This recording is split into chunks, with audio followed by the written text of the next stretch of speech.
Welcome back, guys, for another Gamebug review. This time it's for Forza Horizon 4. And I was playing this on the Xbox One X, and there's two options I'll start off with. There's the 4K 30 frame mode, or there's the performance mode, which I'm not too sure if it's at 60, but it definitely feels a lot smoother, but you lose a bit of the graphical features. So I stuck with the 4K 30 because I'm playing on a 4K TV. I want it to look as best as it can. And yeah, let's jump in. So obviously there's no real storyline here. I mean, it's a car racing game, let's be honest. But you're part of a festival, the Forza Horizon Festival, and you're basically trying to build up your influence and fans and progress through the races and work your way up through the ranks. So it's typical of a general car game. It's not something like, Need for Speed Hot Pursuit where like you're a cop or something like that. It's just about racing, having fun, and working your way up, buying new cars, tuning up your car, all that sort of jazz. So anyone expecting like this deep story, I mean, what are you doing? It's a car game. Let's move on to the graphics. Now, the visuals on this game are pretty damn spectacular. Just in terms of like the foliage, there's lots of plants and trees, and the weather effects, whether you're going from the winter season, everything's covered in snow, or you're in spring and it's raining, or in summer, it's just everything's nice and clean. And then of course autumn, all the leaves are brown, and it doesn't just look like they've gone, okay, it's autumn, let's just change the color. Like it's not like everything is just white in winter. There's actual effort being put into the visual changes for these seasons. And I think it really helps, because what I will say is that the visuals are very bare bones, because a lot of the environments are just countryside and farm towns and stuff, much of main England. And then even when you get into like the Edinburgh area, in England, all the buildings pretty much look the same. Let's be honest, like all the houses are modeled the same. So it's very bland. So you're going through these areas and there's not much difference in them, so it's good when a season change happens, because it just adds something different to the environment, changes it up a bit. And, comparing it to Forza Horizon 3, I felt sort of was the pinnacle of the series, because it has so many different varied environments. And not just because I'm Australian, let's just throw that out there. It's not because of that, I'm not being biased, but you had lush beach areas, you had the red sands of the outback, you had the cityscapes when you're in like Surfers Paradise. You just had everything. And then, you even had the expansion, the Blizzard Mountain, so you had the snow levels. Then you had that insanely awesome Hot Wheels pack. So I feel just in that short time of like comparing the two, because obviously this is very new and I've played a lot of Forza Horizon 3, I feel like Forza Horizon 3 just has a lot more going for it, but it doesn't have those season changes. So, it depends what you want. And I think if you are from England, I think you will get more out of the game, because you might recognize some of these locations, and it might give you that hit of nostalgia that I definitely did get when driving through some parts of Forza Horizon 3. But visually, it does look good. It does look amazing, but in comparing it to something like, for example, Shadow of the Tomb Raider, which has also just come out, that game really pushes the graphical limits of the system. And I feel that this is slightly toned back. Like, it's not as spectacular as I thought it could be or would be. The cars look all fantastic, but nothing looks dramatically better from the last entry in the series, which was, 2 years ago. So I feel like it's impressive looking, but it's just not, the peak that it could be. So let's move on to gameplay. So gameplay obviously is where this game shines. So you can play this like a proper simulator. I mean, you crank up the difficulty. Holy crap, it's really hard. If you want to play it more like an arcade racer like me, where you can just blitz through and not have to hit the brake and just accelerate the whole time, you can totally do that. You just turn the difficulty down to easy, and it'll brake for you. It'll help keep you, on the actual road, so you don't go skidding and doing donuts everywhere. It will put the grid line so you know where to drive. And even, you know, there's so many different options. You can turn the computer difficulty down so that they don't catch up to you as fast in the race, or they're not as aggressive. You can turn it so that the grid line is not showing. You can turn it so that you have basically more control over the car, but you don't have any assistance with braking. So just little tweaks and changes that you can always do in these series, which are always welcome, and sort of appeases both fans, for those really hardcore racing fans and also the more casual racing fans like myself.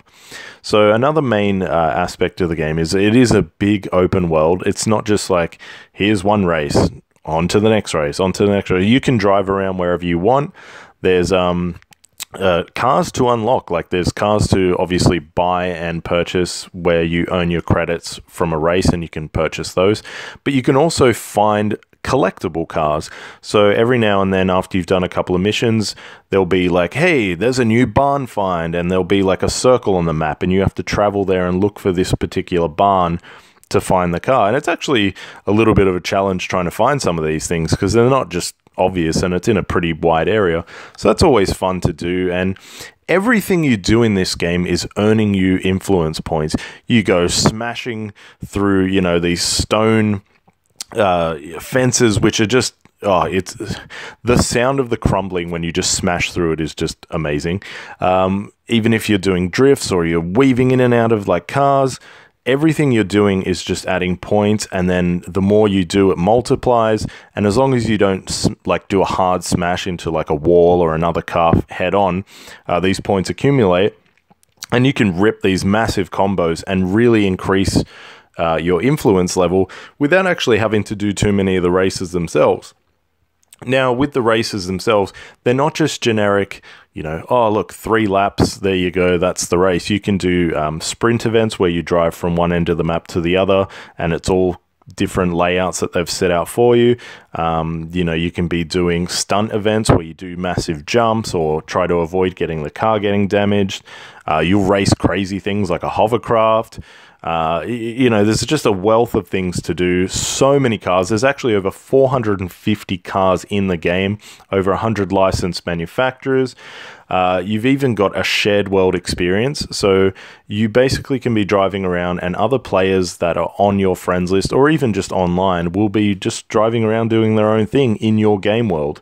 And it also does this little cool thing where it puts names on the other race cars that you're racing of your friends list, even though they don't own the game. It's just a cool little thing to make it feel like, hey, I'm racing my friends. There's lots of cool little things like that. So gameplay, if you've played Forza Horizon 3, I didn't actually play 2, but if you've played number 3, you'll know exactly what to expect. Lots of different events. You can choose what type car you want to use. You know, you can make it so that you're only using muscle cars, or you're only using Class A cars or Class D or whatever you want. So it's called a blueprint, where you can just basically adapt that race to how you want to race it, instead of always having to do like, okay, this race you need this car, this race you need that car. You can tailor it more towards how you would prefer to play. So gameplay wise, fantastic. One of the best racing games since the Need for Speed Underground Carbon series. Like, I absolutely love these racing games. Moving on to sound. Now, sound is fantastic. The cars all sound badass. I know this isn't part of the sound category, but even the rumble on the controller, like while you're driving, hearing that car roaring and then feeling that rumble when you're doing burnouts and skids and stuff, it's sick. Like, it's awesome. The voice acting is, you know, it's good enough. It's not bad. It's got a bit of cheesiness to it, you know, but it does the job. You know, it's just to sort of get you, I don't know, get the purpose of a race, like get you to invest in why you're racing this certain race or whatever. And I feel like the stunt missions are where the story elements and the voice acting come in, that are quite funny while you're driving. And it's got a good music selection, all different genres. I personally like turning the radio off and then cranking my own music to have in the background while I hear the actual sounds of the environment in the car. So yeah, sound design is really good. Moving on to awesomeness. Now, I guess the awesomeness section just comes from the fact that this is an open world racing game that doesn't feel boring. You actually, so if you ever played a Test Drive Unlimited, a lot of people like that, but for me personally, that game just felt bland. Like, the structure of it was not fun at all. Whereas this game is fun. There's always things to do, always little challenges, always little, like you can find these little signposts that you got to smash over, these billboard things that get you points. There's so much to do. You don't have to do the main races. You don't have to do the open world stuff. You can do a bit of everything. You can just do whatever you want. You can just spend hours designing cars, making new paint jobs for them and stuff like that. There's a wealth of things to do. This game is a really dense car racing experience and a really fun one at that.